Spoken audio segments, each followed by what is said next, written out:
Jim laughed. "Oh, Millie, this is one of the greatest days in the history of the working classes' struggle. Surely you must be a weeny bit excited." She smiled. "I am. But with a delegation from the local health board and the association's committee, along with the mayor and the local press, not to mention half Stepney Council, all descending on Munro House at 11 o'clock, the superintendent's been chasing everyone from pillar to post for weeks to make sure everything goes to plan." Jim plucked a piece of toast from the rack and jabbed his knife in the butter, and then spread it thickly across the bread triangle. "Don't worry, sweetheart. I'm sure you'll be able to handle everything, even a highly strung Miss Dutton." "I hope so," Millie replied in an uncertain tone. "But I don't know how we're going to run an antenatal clinic, a dressing clinic, and take emergency calls with the world and his wife packed into the building." Putting a slice of toast on her plate, she reached for the butter. "Sorry, I've taken the last dollop," Jim said. "But that was this week's ration," she said. "It's supposed to last until Thursday." "Oh, isn't there some Marge in the larder?" Millie dropped the toast on her plate. "It doesn't matter. I haven't really got time anyway." She stood up. Jim caught her around the waist as she passed and pulled her to him. "I'm sure with you in charge, the handover to the local health board will go without a hitch, even if that pompous fool Shottington's speech blusters on half the morning." Millie laughed.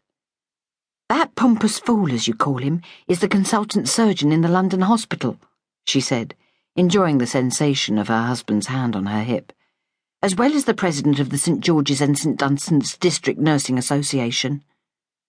"Well, only for a few more hours," Jim replied as his arm tightened. Millie slipped her arms around his neck. "You will be home on time tonight, won't you, Jim?" He gave her his most charming smile.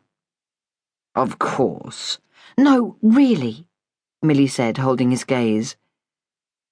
"Look, I thought we'd been through all this last week," he said, with just a trace of testiness. "You know what constituency committees are like. It's the same for all the members."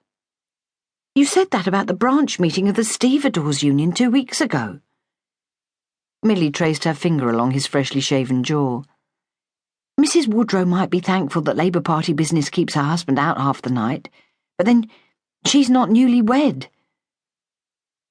A satisfied look spread across Jim's face. "Well, I don't know if we can still be called newlyweds after 6 months, but—" His hand moved down to his wife's bottom, prompting a little flutter in Millie's stomach. "We're certainly well married." Millie pressed her lips on his forehead. "I'll see you later," she said, unwinding herself from his embrace. Jim grinned and resumed his breakfast. Millie unhooked her coat from the back door and slipped it on. Taking the silk scarf from her pocket, she secured it over her head to keep her hair in some sort of order for the 3-mile scooter journey to work. Jim unfurled his newspaper. "I hear Mr. Mason, a Labour Party bigwig, is going to be at Munro House for the handover." "Yes, he's representing the minister, Mr. Bevan," Millie replied, picking up her bag and lunchbox. "Well, my darling," he said pleasantly, "make sure you tell him that you're the wife of Jim Smith, the man destined to take over from the current Leytonstone and Wanstead MP when he retires at the next election, won't you?" Mercifully, the city-bound traffic was running smoothly over the Victorian cast-iron Bow Bridge, so Millie putter-puttered around the corner on her light blue Swallow gadabout into Sutton Street, just as St. George's clock sounded 8:15. As she bobbed over the cobbles towards Munro House, Millie had to blink twice to make sure she wasn't seeing things. Starting at the clinic's door and running along the side of the double-fronted brick villa stretched a line of people. Passing through the rear wooden gates, she rolled to a stop under the bike shelter and parked her scooter amongst the association's pedal bikes.